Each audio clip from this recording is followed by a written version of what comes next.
ministre de l'Économie et des Finances, Jean-Baptiste Ndiaye, ainsi que celle du Plan, de la Statistique et de l'Intégration régionale, Ingrid Olga Ghislaine Ebouka Babakas, ont tous les deux effectué du 21 au 23 novembre 2022 un séjour de travail à N'Djamena au Tchad afin de participer aux festivités du cinquantenaire de la Banque des États de l'Afrique centrale, en sigle BEAC, organisée sous le thème BEAC, 50 ans au service de l'intégration des peuples de la CEMAC. Comme vous le savez, il y a exactement 50 ans, naissait la Banque des États de l'Afrique centrale par la volonté des États membres de renforcer leur coopération monétaire pour répondre aux aspirations de croissance, de développement et de bien-être de leur population.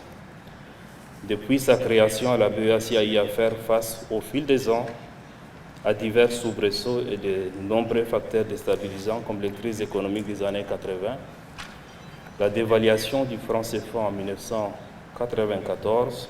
Ces multiples crises ont prouvé la capacité de notre Banque centrale commune à s'adapter continuellement aux mutations de l'environnement économique et à préserver la stabilité monétaire et financière.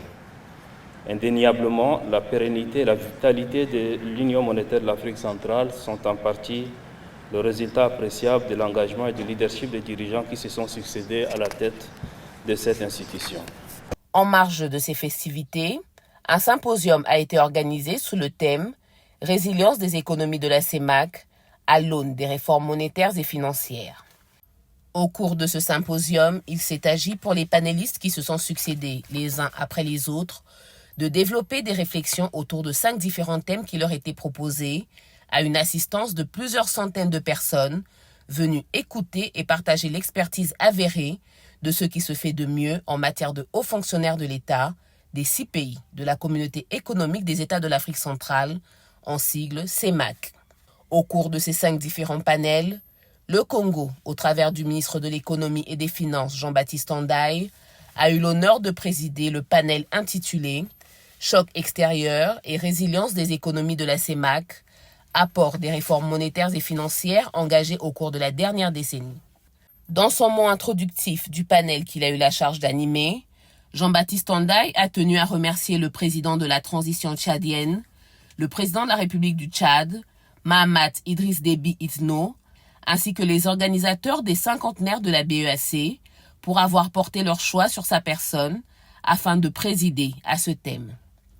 Les remerciements faits, Jean-Baptiste Ndiaye a ainsi planté le décor en circoncisant le thème autour de 3 axes. Ces défis actuels et à venir portent essentiellement sur, il y en a 3. Le premier est l'exacerbation des tensions inflationnistes dans la quasi-totalité de nos pays. Le deuxième que je voudrais relever est celui de la situation actuelle de l'endettement. Et enfin, le troisième défi concerne le changement climatique. Comme vous le savez, la COP27 venait d'avoir lieu. En particulier, donc, le communicateur devrait présenter les principales réformes réalisées par les pays de la CEMAC dans le cadre du programme des réformes économiques et financières, ainsi que des arrangements avec le Fonds monétaire international, soutenus par les autres partenaires au développement. Et enfin, le renforcement des politiques monétaires et budgétaires. Qui mieux que le gouverneur de notre Banque centrale commune pourrait nous édifier, même s'il l'a fait avant mon propos, sur ces problématiques et nous proposer des solutions idoines. Le tour est ensuite venu pour le ministre du Plan, de la Statistique et de l'Intégration régionale, Ingrid Olga Ghislaine Ebouka Babakas, d'intervenir, cette fois-ci en tant que panéliste, du thème coordination et normalisation des politiques monétaires et budgétaires face à la résurgence des tensions inflationnistes. Au cours de son exposé, Ingrid Olga Ghislaine Ebouka Babakas s'est exprimée sur la manière dont il convient de procéder pour rendre les économies de la sous-région résilientes. Comment faire en réalité pour que nos économies soient résilientes? Donc la politique monétaire, nous l'avons confiée à la Banque centrale. Mais ce sont nos économies qui finalement sont distinctes avec donc des politiques budgétaires distinctes. Comment faire alors pour que nous parlions de la même voix lorsque nous avons des crises qui frappent nos économies, lorsque nous avons en commun une monnaie? Et il me semble qu'aujourd'hui, nous sommes en train d'expérimenter quelque chose de formidable et on n'en parle pas assez. Lorsque nous avons eu la crise économique, d'abord financière et économique, en 2016, les États, les chefs d'État, les plus hautes autorités de notre sous-région se sont réunis à Malabo en juillet 2016.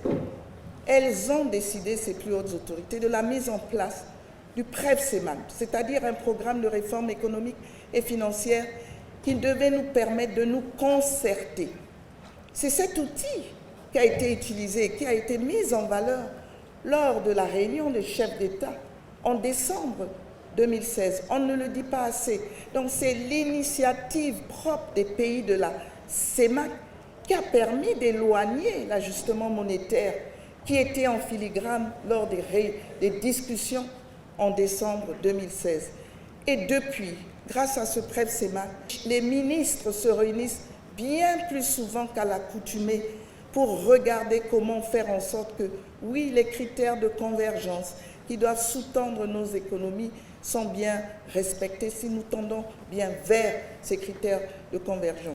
À l'issue de son exposé, le ministre du Plan, de la Statistique et de l'Intégration régionale, Ingrid Olga Ghislaine Ebouka-Babakas, a livré ses impressions sur l'organisation générale de l'événement et sur le panel auquel elle a participé. On doit admettre que la politique monétaire qui a été administrée par notre Banque centrale a été une politique qui nous a permis finalement d'associer à la fois les exigences de cette politique monétaire pour lutter contre l'inflation, mais aussi les opportunités qu'offrent les politiques budgétaires qui sont mises en œuvre par le gouvernement. Ce symposium organisé par la Banque centrale a également été l'occasion pour l'auditoire présent à cet événement de découvrir les nouvelles coupures de billets et de pièces de monnaie du type 2020 qui seront mis en circulation sur le marché à partir du 15 décembre 2022.